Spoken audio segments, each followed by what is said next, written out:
कि इस देश में हो क्या रहा है। घड़ी बनाने वाली कंपनी को पुल बनाने के लिए दे दीजिए और गोली चलाने वाले व्यक्ति को जो है आप गृह मंत्रालय दे दीजिए, तो देश कैसे चलेगा। देश के भीतर जो व्यक्ति जिस काम के लिए काबिल हो उसको वो काम देना चाहिए। और मैं समझता हूं कि जब से माननीय प्रधानमंत्री जी गुजरात प्रदेश के नेता से देश के नेता बने हैं, उन्होंने गुजरात को छोड़ दिया। गुजरात पे उनका बिल्कुल भी ध्यान नहीं है। अगर ध्यान होता तो इतनी जल्दी अचानक से कोरोना के बाद खास करके पूरा का पूरा मंत्रिमंडल और मुख्यमंत्री नहीं बदला जाता। अगर बदला गया है तो एक प्रश्न दिमाग में आना चाहिए, या तो पहले वाला ठीक से काम नहीं कर रहा था। अगर ठीक से काम नहीं कर रहा था तो प्रधानमंत्री जी का ध्यान नहीं था। अगर ठीक से काम नहीं कर रहा था, ध्यान नहीं था, तो दूसरा वाला भी ठीक से काम नहीं करेगा, क्योंकि ध्यान तो आपका अभी नहीं है। अगर आपका ध्यान होता तो आपके प्रदेश में कोई घटना घट गई और आप इधर उधर चुनाव प्रचार करने में व्यस्त रहे, आप अगर वहां जाते समय पर कहते हैं ना कि आप अगर अपने राज्य का ध्यान रखते तो किसी को दिल्ली से आकर के यहां ज्ञान बांटने की जरूरत ही नहीं थी। अगर आप फ्री बिजली दिए होते, अगर आप गुजरात के स्कूलों पे ध्यान दिए होते, अगर आप गुजरात के नौजवानों को रोजगार दिए होते, अगर सिविल अस्पताल में कोरोना के दौरान ऑक्सीजन की कमी के चलते लोगों की जान नहीं गई होती, अगर किसानों को उनके फसल का दाम मिला होता, तो किसी को बाहर से आकर के राजनीति करने का अवसर मिलता। तो ये अवसर तो जो लोग गद्दी पे बैठे हैं उन्होंने ही पैदा किया। अन्ना जी का आंदोलन तब हो रहा था जब कांग्रेस की सरकार थी। आज भी सब कुछ हो रहा है। 27 साल से गुजरात में कांग्रेस की सरकार नहीं है। आप अपने दिल पे हाथ रख करके कहिए भ्रष्टाचार खत्म हो गया है, भ्रष्टाचार बंद हो गया, किसान को उनके फसल के दाम मिल रहे हैं, नौजवानों को रोजगार मिल रहा है, महिलाओं के साथ अत्याचार नहीं हो रहा है, आपको आपकी बुनियादी जरूरतें पूरी हो रही है। तो जब सब कुछ हो रहा है तो जो कांग्रेस के विरोध में आंदोलन किया गया था उस आंदोलन की हकीकत क्या है, ये सवाल पूछना चाहिए ना। कि आज जब देश के नौजवानों को नौकरियां नहीं मिल रही है, आज जब किसानों को उनके फसल का दाम नहीं मिल रहा है, आज जब इस देश के भीतर महंगाई आसमान छू रही है, डॉलर के मुकाबले रुपया लगातार कमजोर होता जा रहा है, देश की सार्वजनिक संपत्ति दिन रात बेची जा रही है, तब अन्ना जी कौन सा दवाई लेकर के सो रहे हैं, ये सवाल पूछना चाहिए ना। साथियों, आदरणीय बुजुर्गों, माताओं, बहनों, नौजवान दोस्तों, आप सबको हमारा हार्दिक अभिनंदन, नमस्कार, आप सबको जोहार करता हूं। दोस्तों, तो हम लोग अपनी बातचीत करेंगे। उससे पहले आप सब जानते हैं कि मोरबी में बहुत सारे लोगों की जान चली गई। मैं समझता हूं कि इस सभा को आगे बढ़ाने से पहले मैं आप सबसे आग्रह करता हूं कि 1 मिनट का मौन धारण करके हम मृत आत्मा को शांति प्रदान करेंगे, श्रद्धांजलि देंगे। धन्यवाद। दोस्तों, सबसे पहले मैं आप सब लोगों की जानकारी के लिए बता दूं कि भारतीय राष्ट्रीय कांग्रेस कन्याकुमारी से लेकर के कश्मीर तक भारत जोड़ो यात्रा कर रही है। आदरणीय राहुल गांधी जी के नेतृत्व में 119 भारत यात्री रोज सुबह 6 बजे चलना शुरू करते हैं। झंडोत्तोलन के कार्यक्रम के बाद जो हमारी यह भारत यात्रियों का जत्था है वो गांव-गांव, शहर-शहर लोगों के बीच जा रहा है। हम लोग लोगों से मिल रहे हैं, उनकी सुन रहे हैं।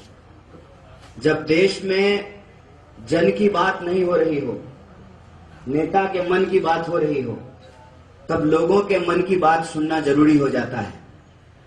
और यात्रा हमारी 1300 से ज्यादा किलोमीटर तक चल चुकी है। अभी यात्रा 5वें राज्य में पहुंच चुकी है। तमिलनाडु, केरल, कर्नाटक, आंध्र प्रदेश और तेलंगाना। तेलंगाना के बाद 7 तारीख को हमारी यात्रा नांदेड़ में प्रवेश करेगी। महाराष्ट्र, राजस्थान, हरियाणा, मध्य प्रदेश, दिल्ली, उत्तर प्रदेश, हरियाणा, पंजाब और जम्मू एंड कश्मीर, ये राज्य अभी होना है। इन राज्यों में यात्रा जाने वाली है। गुजरात, चूंकि यह यात्रा दक्षिण से उत्तर की तरफ जा रही है, इसीलिए गुजरात हमारे रूट में नहीं है। हम भारत यात्रा की तरफ से, भारत जोड़ो यात्रा की तरफ से, चूंकि मैं भी एक भारत यात्री हूं उस 119 लोगों में, आज हमारी यात्रा में आराम का दिन है। आज हमारी छुट्टी थी, लेकिन हमने ये तय किया कि जब हमारी यात्रा गुजरात नहीं जा पा रही है, तो कम से कम छुट्टी के दिनों में अपने गुजरात के भाई बहनों के बीच जाया जाए और उनसे पूछा जाए, केम छो, मजामा छो, सारू छे, सारू छे। ये बात मैं इसलिए कह रहा हूं कि हम तमाम लोगों को एक टीम की तरह काम करने की जरूरत है। आप सब लोग यहां चुनाव में लगे हुए हैं, हम सब लोग वहां भारत जोड़ो यात्रा में लगे हुए हैं, लेकिन हैं तो हम सब लोग भारतीय राष्ट्रीय कांग्रेस परिवार के सदस्य ना। तो टीम कैसे काम करती है? कुछ लोग बॉलिंग करते हैं, कुछ लोग बैटिंग करते हैं, कुछ लोग फील्डिंग करते हैं और कुछ लोग टीम का मैनेजमेंट करते हैं। तो आप यूं ना समझिए कि भारतीय राष्ट्रीय कांग्रेस ने जो भारत जोड़ो यात्रा की है उसमें गुजरात हमारी प्राथमिकता में है। यही बात मैं आप सब लोगों से साझा करने के लिए आया हूं। और एक बात और मैं आपको कहना चाहता हूं कि मैं बिहार से आता हूं, हालांकि मेरे बहुत सारे गुजराती दोस्त हैं। बिहार से आकर के कोई गुजरात के सौराष्ट्र, कच्छ, उत्तर गुजरात, दक्षिण गुजरात, मध्य गुजरात के लोगों को नहीं बता सकता है कि उनको क्या करना चाहिए।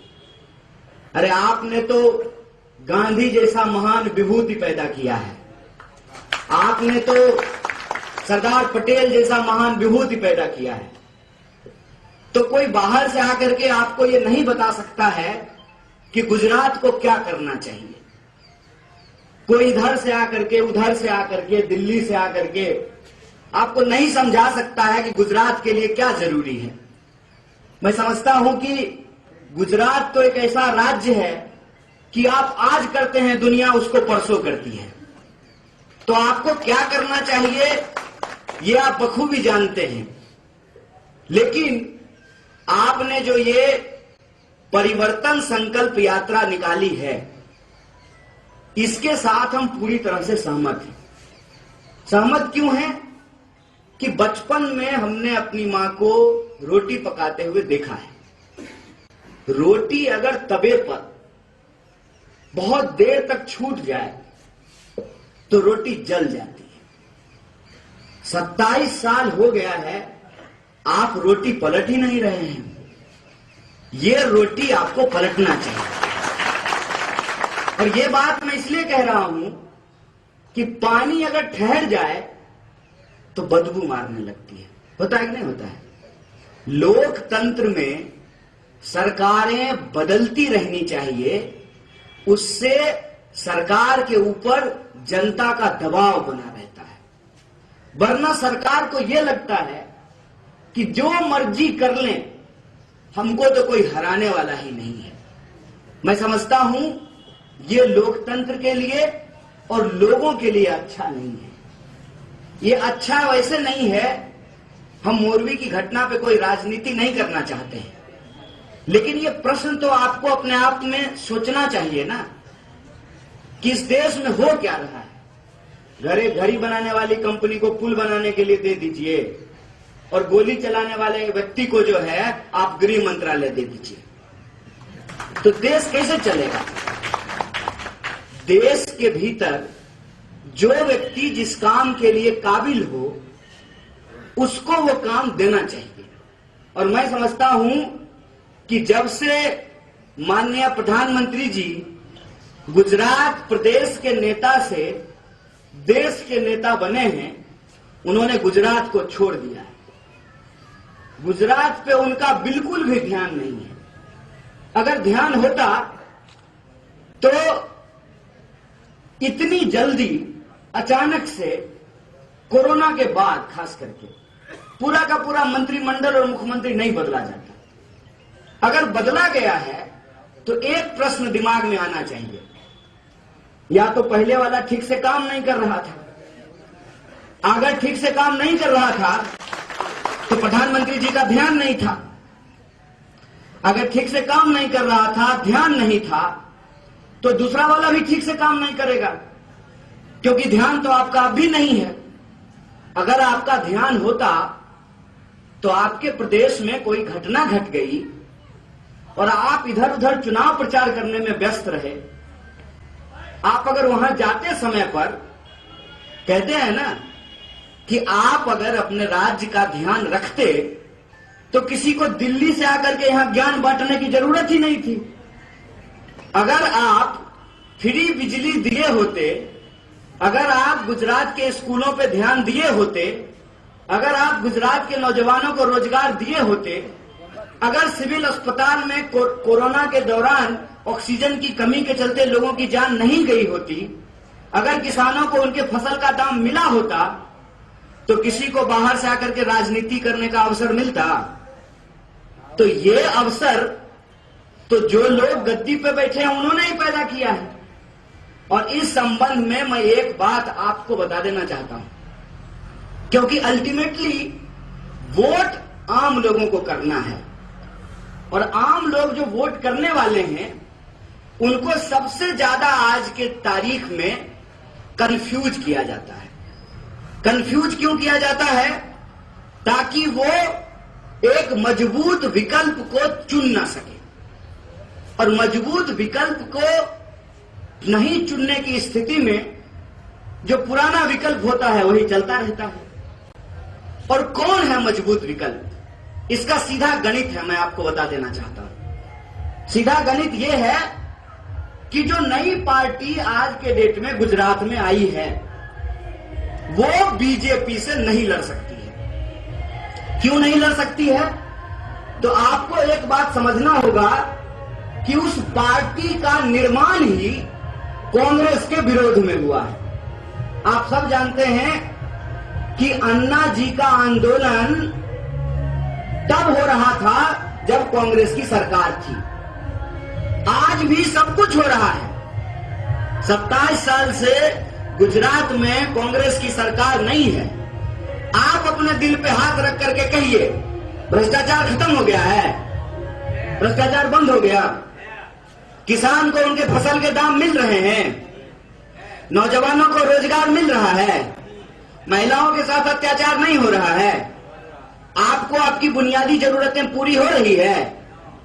तो जब सब कुछ हो रहा है तो जो कांग्रेस के विरोध में आंदोलन किया गया था उस आंदोलन की हकीकत क्या है?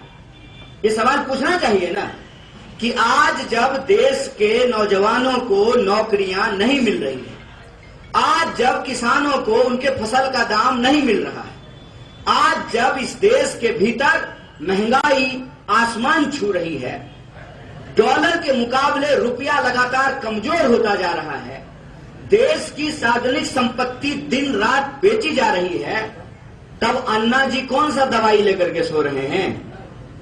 ये सवाल पूछना चाहिए ना। कांग्रेस के विरोध में जो पार्टी बनी है, और मैं आपको याद दिला देना चाहता हूं कि आज तक भाजपा को हराने का आम आदमी पार्टी का इतिहास नहीं है। दिल्ली में सरकार बनी कांग्रेस को हरा करके, पंजाब में सरकार बनी कांग्रेस को हरा करके, और ऐसा ही माहौल बना था।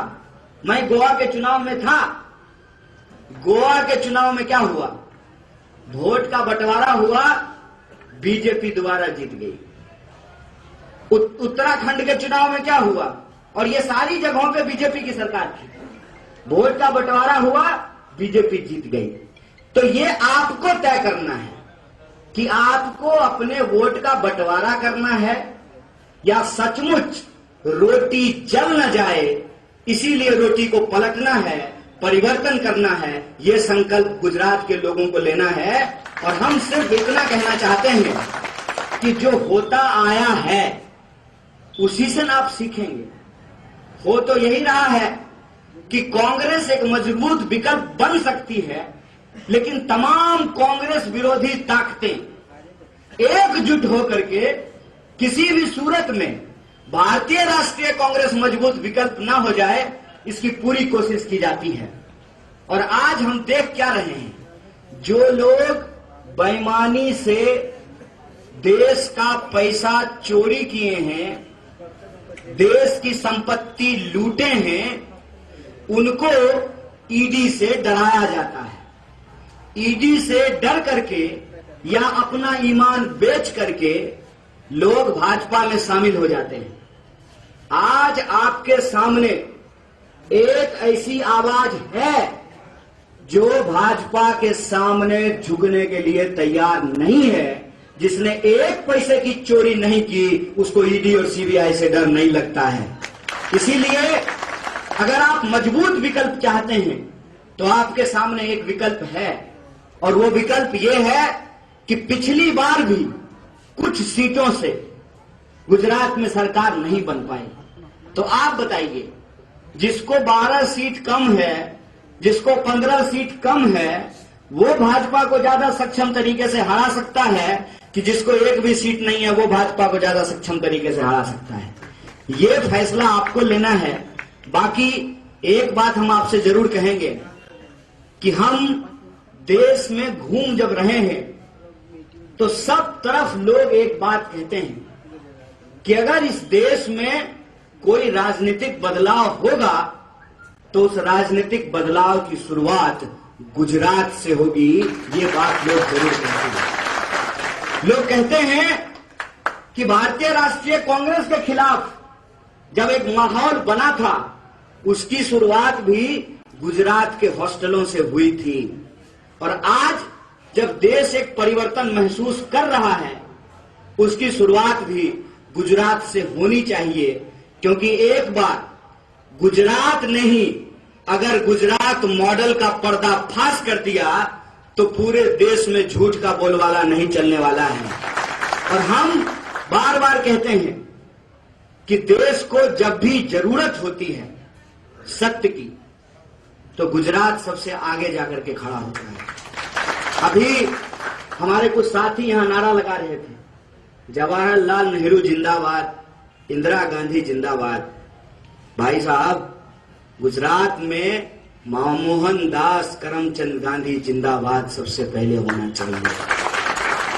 क्योंकि बाकी आप जिनका भी नाम लेते हैं, चाहे आप नेहरू जी का नाम लें, इंदिरा जी का नाम लें, चाहे आप सरदार पटेल जी का नाम लें, ये सब गांधी के रास्ते पे चलने वाले लोग थे। और हमारा बिहार का गुजरात से गहरा नाता है। आपने मोहनदास करमचंद पैदा किया, हमारे यहां आकर के वो गांधी बन गए, क्योंकि हमारा ताल्लुक बिहार से है, चंपारण से है। और वहां से ये आवाज लेकर के मैं आपके बीच आया हूं कि आप अगर एक संदेशा गुजरात से देंगे, इसकी गूंज पूरे देश में होगी, तो ये ऐतिहासिक जिम्मेवारी आज आपके कंधे पे है। मैं आपको कोई ज्ञान देने के लिए नहीं आया हूं, मैं आपको कोई प्रवचन देने के लिए नहीं आया हूं, लेकिन आज हजारों किलोमीटर चल करके, छुट्टी का दिन है, आराम का दिन है, फिर भी मैं आपके बीच आया हूं तो सिर्फ ये आग्रह करने के लिए आया हूं कि हम नौजवानों का भविष्य आपके हाथ में है। देश में 45 साल में सबसे ज्यादा बेरोजगारी है। हमारे पास सब डिग्रियां हैं। ट्रेनों में भेड़ बकरियों की तरह ठूस करके हम परीक्षा देने के लिए जाते हैं, और जब एग्जामिनेशन हॉल में पहुंचते हैं तो पता चलता है कि कोई जो सटोरिया है, कोई स्कैमर जो है, घोटालेबाज जो है, वो सरकार के साथ हाथ मिला करके प्रश्न पत्र को लीक कर दिया है। जब एग्जाम देते हैं, परीक्षा फल आने वाला होता है तो पता चलता है कि सीटें बेच दी गई हैं। और आप ये जान लीजिए हमारा भविष्य बहुत मुश्किल में है और हम सोच ना सकें। हमारे हाथ में मोबाइल है और दिन भर व्हाट्सएप पे हमको झूठ परोसा जाता है। हकीकत यह है कि दिन ब दिन हमारी हालत खराब होती जा रही है।